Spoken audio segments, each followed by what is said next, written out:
नमस्कार।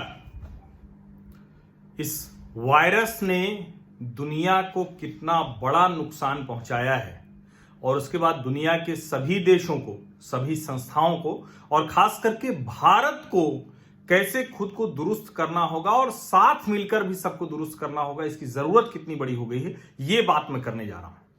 और आप इससे समझ लीजिए कि पिछले 2.5 दशक में जो पूरे विश्व ने अर्जित किया था वो सारा का सारा ध्वस्त होता हुआ दिख रहा है। पिछले 25 वर्षों में दुनिया भर में 100 करोड़ से ज्यादा लोग वो गरीबी रेखा से ऊपर आए थे, यानी गरीब नहीं रह गए थे, पॉवर्टी लाइन के नीचे नहीं रह गए थे। कम से कम रोजी रोटी, 2 जून का भोजन, वो उनको दिक्कत नहीं थी।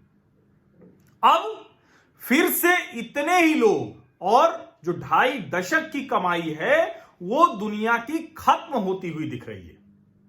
अगर हम कहें कि अभी ताजा आंकड़ा क्या है, तो ताजा जो सर्वे है, जो स्टडी है, और ये स्टडी है किंग्स कॉलेज लंदन और ऑस्ट्रेलियन नेशनल यूनिवर्सिटी, उनका जो ताजा सर्वे है वो बता रहा है कि 100 करोड़ से ज्यादा लोग इस महामारी की वजह से इसके बाद दुनिया भर में गरीबी में चले जाएंगे, गरीब हो जाएंगे।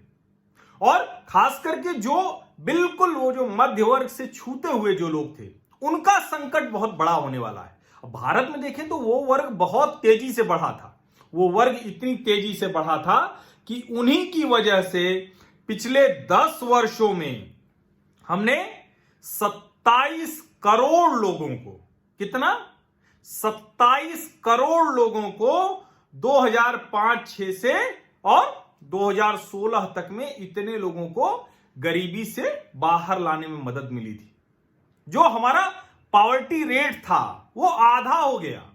ये हमने हासिल किया, और सिर्फ हमने नहीं हासिल किया, दुनिया भर में जो है वो 2015 में जो the percentage of people living in extreme poverty, दुनिया भर में जो एकदम गरीबी में रहने वाले लोग थे, वो प्रतिशत गिरकर 10 हो गया, और 2013 में ये प्रतिशत 11 था। तो इसलिए इससे लोगों को लगा कि ठीक है, धीरे धीरे करके दुनिया को हम बाहर लाएंगे।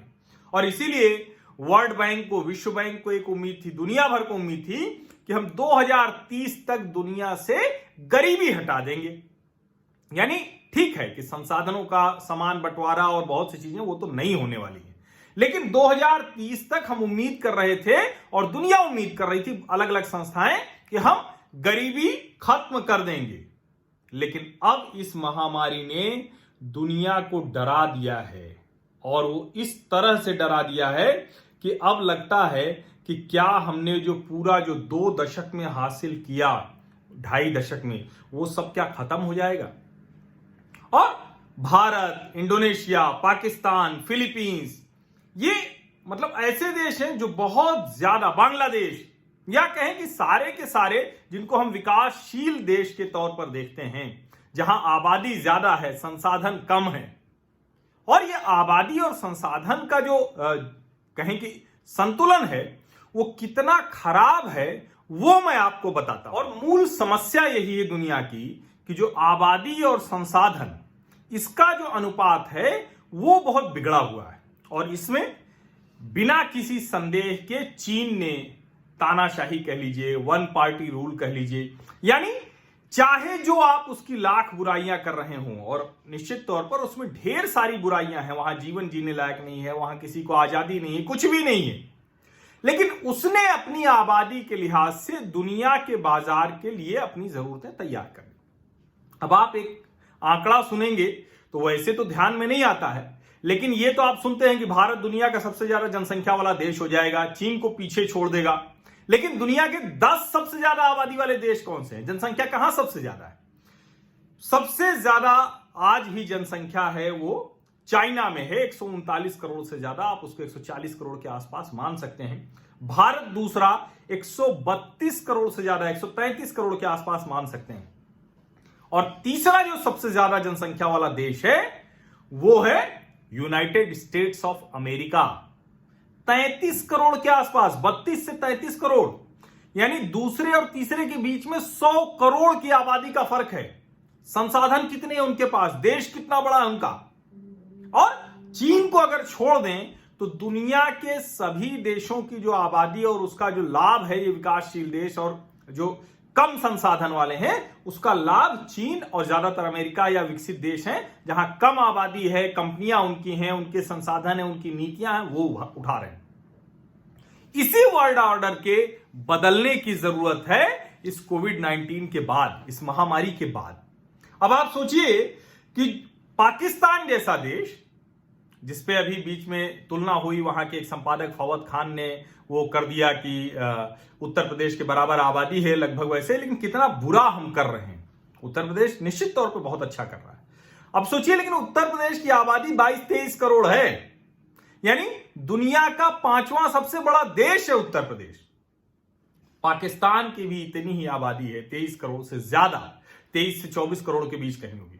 और जो चौथे नंबर का देश है वो है इंडोनेशिया, 26 करोड़ से 27 करोड़ के बीच में जनसंख्या है। और इसके बाद अगर कहें तो नाइजीरिया 21 करोड़ से ज्यादा। आप जानते होंगे कितना खराब देश है, कितनी, एक तरह से कहें खराब, मतलब देश खराब नहीं है, कितनी खराब हालत में है। ब्राजील, अभी लाख हम कहें कि बहुत इकोनॉमी तेजी में हो रही, ब्रिक्स की बात करते हैं, ब्राजील, इंडिया, रशिया, चाइना, इस तरह, साउथ अफ्रीका, इस तरह, लेकिन उसके बावजूद क्या स्थिति, 21 करोड़ की जनसंख्या है। बांग्लादेश 16 करोड़ से ज्यादा है, पाकिस्तान से जो निकल कर गया।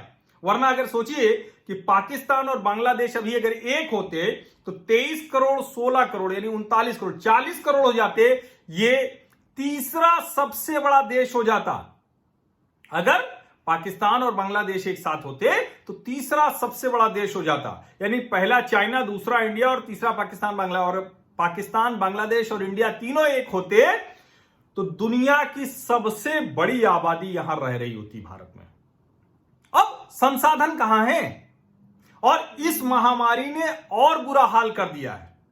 रशिया 9वां सबसे बड़ा देश है, 14 करोड़ से ज्यादा की आबादी है। मैक्सिको 10वां सबसे बड़ा देश है, करीब 13 करोड़।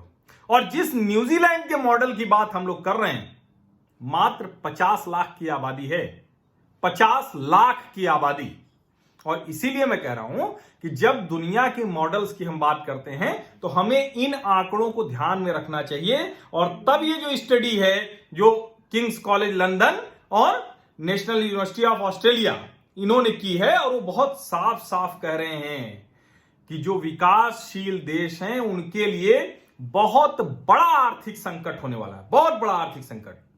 जो रिपोर्ट उन्होंने लिखी है, जो मैंने आपको शुरू में बताया कि 2.5 दशक की कमाई दुनिया गंवाने के कगार पर है, वो कह रहे हैं without action this crisis could set back progress on reducing global poverty by 20 और इवन 30 इयर्स। यानी जो 2.5-3 दशक में कमाया दुनिया में, वो सब इस वायरस के बाद गंवा सकती है। और बार बार वो कह रहे हैं कि जो ग्रुप 7 है या जो दूसरे देश हैं वो सब के सब इसमें शामिल हों। उसमें वो और कह रहे हैं, जो ट्रंप ने कहा है, ये रिपोर्ट वो सजेस्ट करती है कि G7 के साथ रशिया, ऑस्ट्रेलिया, साउथ कोरिया और इंडिया, इनको जुड़ जाना चाहिए, क्योंकि यही सब मिलकर इसको आगे ले जा सकते हैं। तो ये कुल मिला की स्थिति है, और इसीलिए मैं कह रहा हूं कि बहुत तेजी में वो काम करने चाहिए जो दुनिया भर की सरकारों को, खास करके जो विकासशील देश हैं या वो देश जहां सबसे ज्यादा लोड है, जहां सबसे ज्यादा उम्मीद है। जैसे भारत को बार बार क्रिस्टीना लगार्डे ने कहा था कि पूरे नक्षत्र मंडल में अंधकार है, अकेला चमकता तारा भारत है। भारत को भूमिका निभानी होगी, और इसके लिए सबसे पहले देश में उद्योगों को ठीक से चलाना होगा। जो प्रधानमंत्री जी कह रहे हैं उसके लिए सबसे पहले देश में उद्योगों को चलाना होगा, मजदूरों को घर वापस लाना होगा, ट्रेनों को सामान्य तरीके से चलाना होगा, और सारी जो एहतियात है, सुरक्षा व्यवस्था है, उसको दुरुस्त रखनी पड़ेगी। और इसका जोर से खंडन करना पड़ेगा कि भारत अब दोबारा लॉकडाउन नहीं होने जा रहा है, देशबंदी नहीं होने जा रही। बहुत बहुत धन्यवाद।